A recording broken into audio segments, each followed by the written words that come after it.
গায়ের রং কালো, চোখের রং নীল। ফেরেশতা দুইটা আসবে, এসে ত্রাস সৃষ্টি করবে, এসে বলবে, বল তোর রবের নাম কি? মার রব্বুক। ইসলাম বিরোধী মুশরিক, কাফের, নাস্তিক এরা বলবে, আমি জানি না আমার রবকে। ফেরেশতারা বলবে, তাই?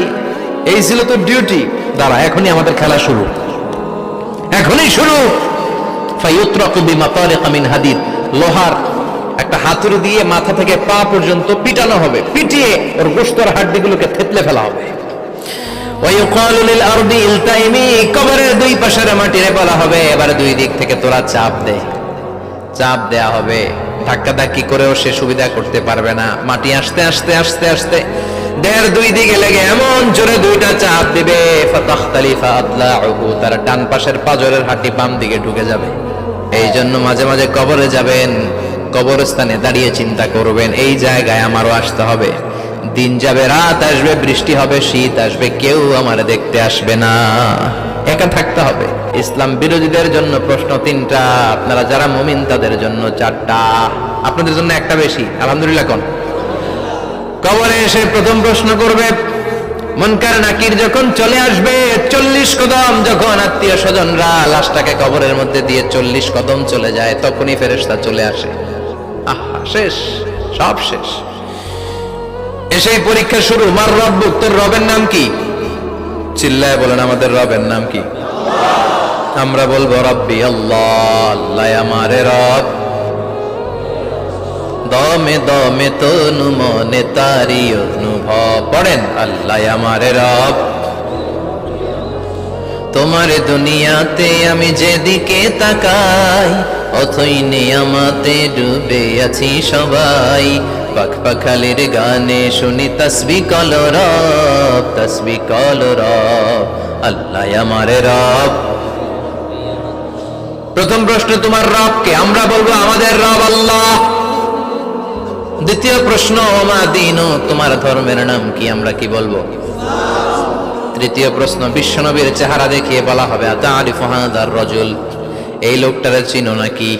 আমরা বলবো, চিনি, আমাদের প্রাণের নবী, ঠিক কিনা? চাঁদের চেয়ে সুন্দর তুমি নবী, আমার কামলিহি ওয়ালা, দু জাহানের বাদশাহ তুমি, প্যারা নবী সাল্লে আলা, চাঁদের চেয়ে সুন্দর তুমি নবী, আমার কামলিহি ওয়ালা, ঠিক কিনা? 3টা প্রশ্নের যথাযথ উত্তর যখন দিয়ে দিলেন, আপনার জন্য অতিরিক্ত আরেকটা প্রশ্ন করা হবে, ওয়ামা ইলমুক, তোমার নলেজ কি? 3টা প্রশ্নের উত্তর যে তুমি করতে পারলা, কিভাবে পারলা, কেমনে জানলা?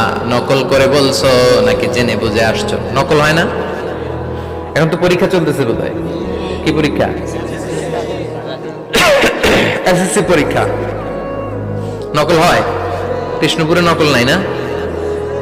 এখন মনে হয় এগুলো একটু কমছে। একটা সময় ছিল অনেক নকল হইতো, পাঞ্জাবের ভিতরে নকল, পকেটে নকল, টুপির ভিতরে নকল, মৌজার ভিতরেও নকল, এমনকি মেয়েরাও নকল করে পরীক্ষার হলে আসে না নাই? স্কেলের মধ্যে লিখে নিয়ে যায়, হাতের মধ্যে লিখে নিয়ে যায়, ওড়নায় লিখে নিয়ে যায়, কাপড়ে লিখে নিয়ে যায়, আসে না নাই? ফেরেশতারা বলবে, নকল করছো নাকি? কেমনে জানলা? 3টা প্রশ্নের উত্তর তুমি কেমনে বললা? আল্লাহ তোমার রব, ইসলাম তোমার ধর্ম, এই লোকটা বিশ্বনবী, কেমনে চিনলা? আপনাকে তখন বলতে হবে, আমি কোরআন থেকে শিখেছি, আমি হাদিস থেকে শিখেছি, আমি ইসলাম জেনে বুঝে মেনেছি, আমি আন্দাজে কোথাও ঘুরি নাই। চিল্লা এখন ঠিক কিনা? আপনাকে বলতে হবে, এজন্য শিখতে হবে, প্রতিনিয়ত ইসলাম সম্পর্কে জানতে হবে, আখের গোছাতে হবে, জীবনটাকে আলোকিত করতে হবে। চিল্লায় বলেন ঠিক কিনা? 4টা প্রশ্নই যখন হয়ে গেল, ফেরেশতারা বলবে, আহলান ওয়া সাহলান ওয়া মারহাবান বিক, খোশামদেদ, কংগ্রেচুলেশন, খোশামদেদ, কংগ্রেচুলেশন, সব প্রশ্নের উত্তর তুমি পেরেছো। ফায়ুফসাহু লাহু কবরুহু 70 যিরান, আপনার কবরটারে 70 হাত লম্বা করে দেয়া হবে। ওয়া ইফতাহু লাহু বাবুন ইলাল জান্নাহ, আপনার কবর থেকে জান্নাতের দিকে দরজা খুলে দেয়া হবে। ওয়া ইউলবাসু মিন লিবাসি আহলিল জান্নাহ, জান্নাতের 2টা রেশমি কাপড়ের পোশাক এনে আপনারে পরিয়ে দেয়া হবে। আর বলা হবে, নাম কানাউ মিলা আরুস, ঘুমাও, sleep, you should get some sleep now, তোমাকে লম্বা সময় পড়ে দিতে হবে, ঘুমাও। কানাউ মিলা আরুস, যেমনি বর বাসর রাতে আরামসে ঘুম দেয়, বাসর রাতে যেমনি বর কনেকে নিয়ে মধুর ঘুম দেয়, তুমিও ঘুমাও, কেউ তোমার ঘুম ভাঙবে না। মালাক ইসরাফিলের কিয়ামতের জন্য ইসরাফিলের সিংহায় যে ফুৎকার আছে, ওই ফুৎকার ছাড়া কোনো কিছুই তোমার ঘুম ভাঙাতে পারবে না। আলহামদুলিল্লাহ পড়েন। আল্লাহ আমরাও যেন 4টা প্রশ্নের উত্তর দিয়ে লম্বা একটা ঘুম দিতে পারি, পড়ে না আমিন।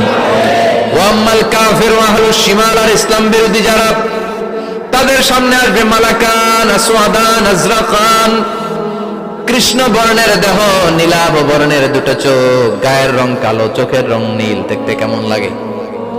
আলিফ লাইলার ভূতের মতো। কথা কন।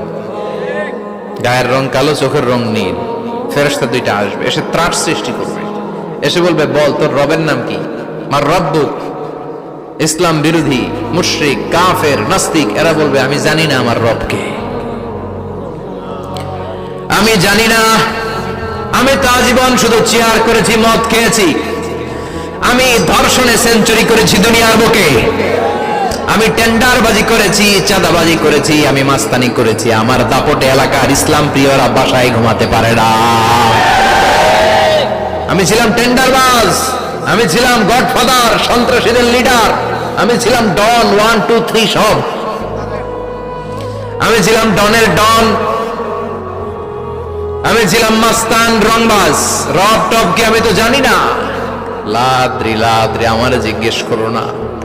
আবার প্রশ্ন করা হবে, ওয়ামা দীনুক, তোর ধর্মের নাম কি? বলবে লা আদরি, আমার কোনো ধর্ম নাই, আমার কোনো ধর্ম নাই, আমি শুধু মৌজ মাস্তিতে ছিলাম, আমি আনন্দ ফুর্তি করেছি, ইসলাম নিয়ে আমার মাথা ব্যথা ছিল না, আজীবন ইসলামরে আমি বাস দিয়েছি। চিল্লায় বলেন ঠিক কিনা?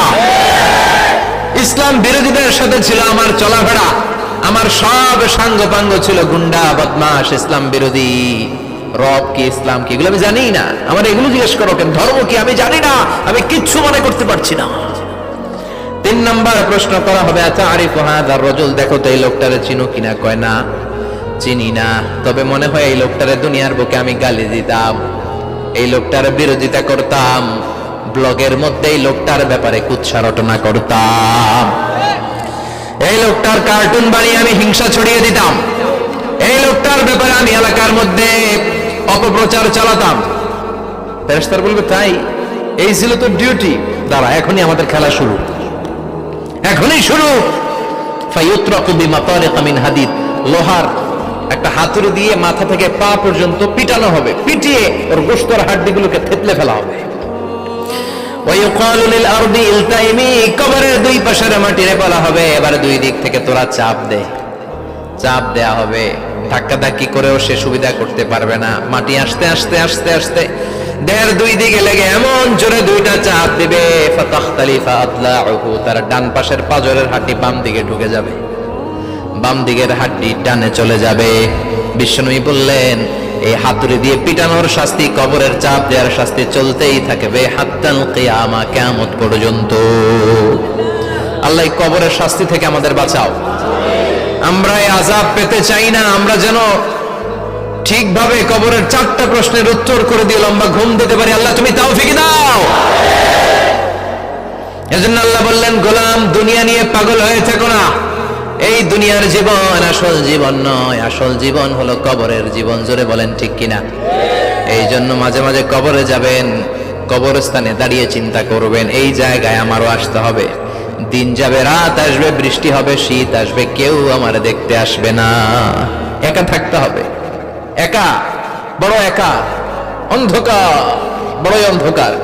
ওই কবরের জীবনের সামান গোছানোর দরকার আছে না নাই? ওই কবরে সুখে শান্তিতে থাকতে চাইলে নামাজ পড়ার দরকার আছে না নাই? কোরআন পড়ার দরকার আছে না নাই? ছেলে মেয়েগুলোরে মানুষের মতো মানুষ করার দরকার আছে না নাই? আজকে যিনি উপস্থাপক চমৎকার কথা বললো, আমরা যেন মাদককে না বলি, আমরা যেন ফেন্সিডিলকে না বলি, আমরা যেন ইসলামের পক্ষে থাকি, আমরা ইসলামের কোন বিপক্ষে শক্তির সাথে যেন হাত না মিলাই, সব সময় যেন আমরা কোরআনের পক্ষে থাকি, ইসলামের পক্ষে থাকি। 5 ওয়াক্ত সালাতগুলো যেন জামাতের সাথে আদায় করি, আব্বা আম্মার যেন খেদমত করি, আর বিনয়ী মানুষ যেন হতে পারে, ঠিক কিনা? আল্লাহ আমাদের সবাইকে কথাগুলো বুঝে আর আমল করার তৌফিক দান করো। আরো জোরে পড়েন আমিন।